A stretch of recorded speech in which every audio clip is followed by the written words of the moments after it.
जी। जाओ, इंतजार कर रही होगी तुम्हारा।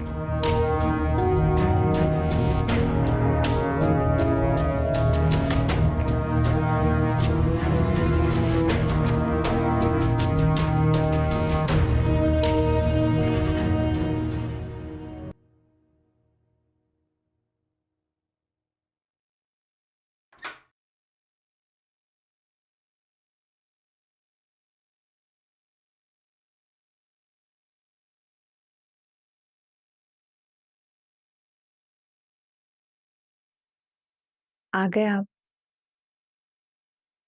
तुम सो गई थी? आपका इंतजार करते करते कब आंख लगी पता ही नहीं चला। I am so sorry. मेरा कोई भाई नहीं है ना, तो सब काम मुझे ही देखने होते हैं। कोई बात नहीं, आपकी दोनों आप आए सब कुछ बहुत अच्छे से देख लेती हैं।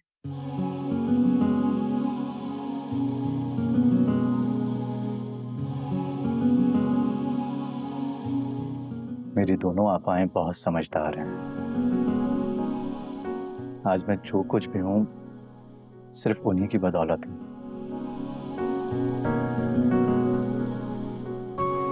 और ये जो तुम मेरे साथ हो, इसमें छोटी आपा का बहुत बड़ा हाथ है।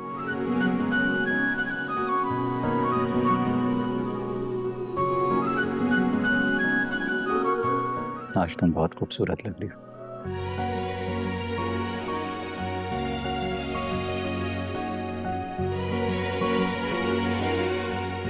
अच्छा, तो तुम शर्माती भी हो।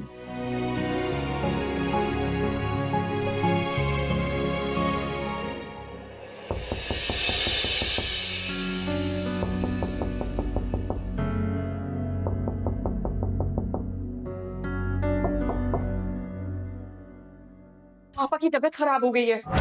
क्या हुआ? मुझे नहीं पता क्या हुआ है, चलो मेरे साथ, जल्दी करो।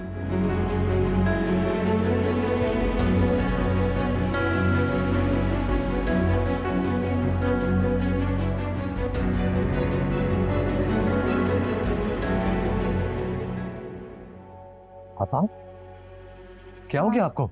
नदीम, ये सवाल पूछने का वक्त नहीं है, डॉक्टर के पास लेके चलो इन्हें। क्या हुआ बड़ी आपा को? तुम देख नहीं रही हो क्या हुआ इनको? तुम गाड़ी निकालो, उठे उठे।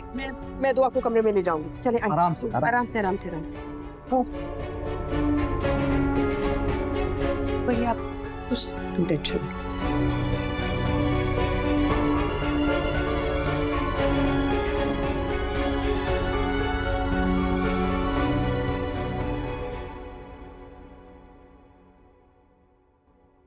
क्या किया जाए?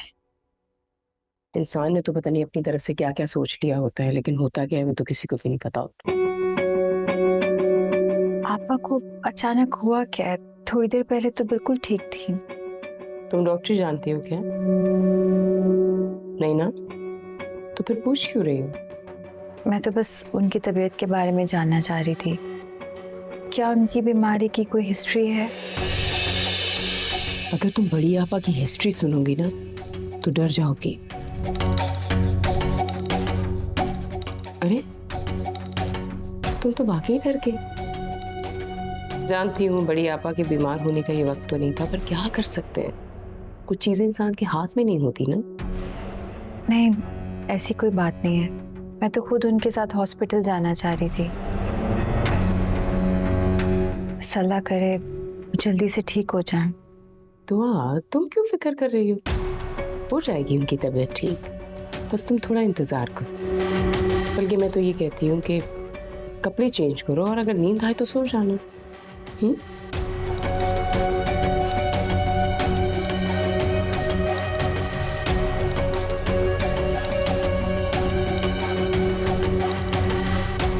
दुआ जी, बड़ी आपा के लिए दुआ करो।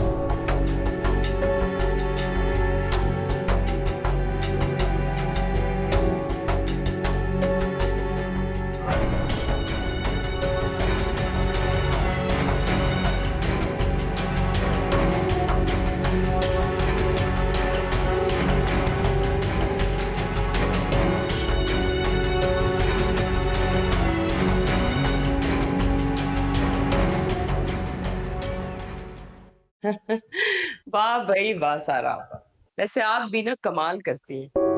मुझे तो अंदाजा ही नहीं था कि आप इतनी अच्छी एक्टिंग भी कर लेती हैं। अभी दोनों ने प्यार के दो बोल भी नहीं बोले होंगे और आपने उनके अरमानों पे पानी फेर दिया। वैसे ये आइडियाज आपको आते कैसे हैं? दिमाग में कोई चीज होता है ना, चीजें खुद से नहीं होती, प्लानिंग करनी पड़ती है। वैसे उसकी हालत क्या थी? गुलों की सेज पे गुलों वाली हालत। मैं तो उसे कह के आ गई चेंज करो और सो जा। पर एक बात बोलूं, मुझे बेचारी पे थोड़ा तरस आया है। ज्यादा तरस खाने की जरूरत नहीं है मैरीन। ये सोचो कि जिस दिन दुआ ने नदीम अहमद के दिल में जगह बना ली ना, उस दिन हम पर तरस खाने वाला कोई नहीं होगा।